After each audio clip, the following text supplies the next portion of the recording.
Inilah benda sakti peninggalan Nabi Sulaiman yang diincar Yahudi Israel untuk menguasai bumi. Mereka percaya bahwa benda itu bisa mengendalikan setan, jin, dan juga manusia di bumi. Dikisahkan, dahulu Nabi Sulaiman memang terkenal akan kebijaksanaannya. Nabi Sulaiman sendiri adalah anak dari Nabi Daud yang merupakan raja bangsa Israel.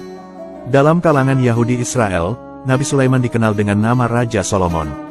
Dahulu, Nabi Sulaiman diangkat menjadi nabi serta rasul setelah cukup umur dan ketika ayahandanya wafat. Nabi Sulaiman kemudian diangkat menjadi raja menggantikan ayahnya. Nabi Sulaiman semasa hidupnya adalah raja dari segala raja di bumi. Beliau diberi mukjizat oleh Allah berupa kebijaksanaan, dapat berbicara dengan segala binatang, dan berkuasa atas makhluk halus seperti jin dan setan. Nabi Sulaiman juga terkenal sebagai raja yang sangat kaya. Beliau mempunyai istana megah yang dibangun secara gotong royong antara manusia, binatang, dan juga bangsa jin. Dinding istananya terbuat dari batu pualam, tiang dan pintunya dari emas dan tembaga, atapnya dari perak, hiasan dan ukirannya dari mutiara intan berlian, pasir di taman ditaburi mutiara dan lain sebagainya. Dikisahkan, pada suatu hari Nabi Sulaiman ingin memindahkan istana Ratu Bilqis dengan cepat dan singkat. Kemudian, ada seorang jin yang menawarkan akan membawakan istana Ratu Bilqis kepadanya. Namun sayang, rakyatnya yaitu orang-orang Yahudi Israel malah kufur terhadap Nabi Sulaiman dan mengingkari jika ia adalah Rasul utusan Allah. Kemudian, timbullah rasa penasaran mereka tentang kesaktian Nabi Sulaiman. Orang-orang Yahudi dan ahli kitab amat ingin memiliki kemampuan seperti Nabi Sulaiman karena dapat membuat bangsa jin patuh terhadapnya. Padahal, kemampuan dan kehebatan yang dimiliki Nabi Sulaiman merupakan sebuah mukjizat dari Allah Subhanahu wa Ta'ala. Orang Yahudi lantas mengira bahwa pastilah Nabi Sulaiman mempunyai sebuah kitab atau benda yang membuatnya sangat sakti dan mampu menaklukkan makhluk di bumi. Adanya niatan dari bangsa Yahudi ini membuat setan mendapatkan ide. Perlu kalian ketahui, bahwa di zaman Nabi Sulaiman setan kerap naik ke langit untuk mencuri informasi dari para malaikat tentang kejadian gaib apa yang bakal dan sedang terjadi di bumi. Setelah mencuri berita itu, setan mencampur apa yang didengarnya dengan 70 kebohongan di setiap kalimatnya. Kemudian jadilah kalimat-kalimat yang dirangkai oleh setan tersebut yang kita kenal sekarang dengan istilah sihir. Aksi setan ini kemudian diketahui oleh Nabi Sulaiman alaihissalam. Setelah mengetahui hal tersebut, Nabi Sulaiman lantas mengambil sihir-sihir milik setan dan menguburnya di bawah tempat duduknya.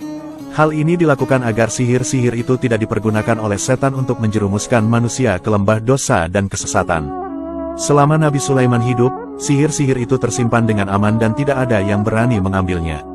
Namun setelah beliau wafat, maka bangsa Yahudi Israel mencari-cari harta peninggalannya karena keinginan mereka untuk bisa memiliki kemampuan seperti Nabi Sulaiman.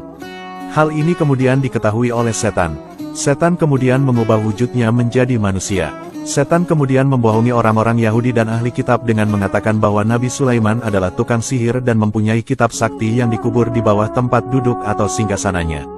Setan memperdaya mereka jika kitab itulah yang membuat Nabi Sulaiman dapat menguasai manusia serta membuat jin dan setan patuh kepadanya. Orang-orang Yahudi lantas percaya akan hal itu, mereka kemudian segera mencari kitab yang merupakan kumpulan ajaran sihir dengan pengarangnya adalah setan. Hampir semua keturunan Bani Israel percaya bahwa nabi yang diutus kepada mereka itu hanyalah seorang tukang sihir. Bagaimanapun, banyak orang-orang Bani Israel terpedaya dan lebih meyakini ucapan jin. Mereka yang juga gemar melakukan sihir pun justru kemudian mempelajari dan banyak melakukan perbuatan terlarang itu. Peristiwa ini sebagaimana dijelaskan dalam Al-Quran Surah Al-Baqarah ayat 102. Sihir dan praktik perdukunan ini akhirnya terus menyebar ke segala penjuru dunia hingga sekarang ini. Orang-orang Yahudi Israel sampai sekarang masih berusaha mencari benda-benda sakti dan harta karun peninggalan Nabi Sulaiman. Dengan benda itulah mereka nantinya bisa memiliki kemampuan seperti Nabi Sulaiman sehingga bisa menguasai bumi dan mampu mengendalikan makhluk. Sebagian orang meyakini bahwa harta Nabi Sulaiman masih ada dan disembunyikan di suatu tempat seperti harta karun.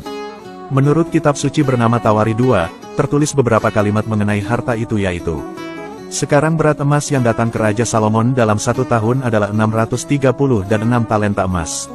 Selain itu ia memiliki pedagang, dan dari pedagang perdagangan rempah-rempah, dan dari semua raja-raja Arab, dan dari para gubernur negara.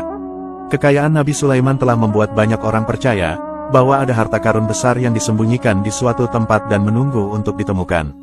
Namun, apakah isi dari harta karun itu agak tidak pasti, dan dapat berkisar antara benda-benda emas dan perak hingga artefak yang lama didambakan perjanjian. Lalu, Banyak dugaan di mana beberapa peninggalan dan jejak Nabi Sulaiman ada di kota Yerusalem. Hal ini dilihat dari dinding yang dibangunnya di sekitar Yerusalem. Dekorasi batu dalam bentuk dua bintang Daud yang saling bertautan yang dikenal sebagai Khotam Sulaiman. Selain itu, diyakini juga bahwa dinding tersebut berfungsi untuk melindungi kota dari roh jahat. Simbol ini telah dikaitkan dengan kekuatan supranatural dan perlindungan sejak zaman kuno. Kemudian, benda yang paling dicari selain harta Nabi Sulaiman adalah peninggalannya seperti kuil suci yang diyakini berada di bawah Masjidil Aqsa Palestina. Dalam literatur kuno, Temple of Solomon atau kuil Sulaiman yang dikenal dengan Haikal Sulaiman juga masih menjadi misteri meski umat Yahudi meyakini keberadaannya di bawah tanah Masjidil Aqsa. Sebelumnya, pendapat tersebut sudah mendapat banyak bantahan, salah satunya dari Israel Finkelstein, yaitu arkeolog dari Universitas Tel Aviv yang tak meyakini keberadaannya di sana. Nabi Sulaiman memang dahulu dikenal memiliki kerajaan yang tak ada tandingannya sepanjang sejarah. Pasukannya bahkan sangat banyak dan terdiri atas manusia, jin, dan juga hewan. Tak sedikit bangsa jin yang menjadi budak di bawah perintahnya. Hebatnya, para jin jahat di zaman itu tak ada yang berdaya di bawah kekuasaan beliau.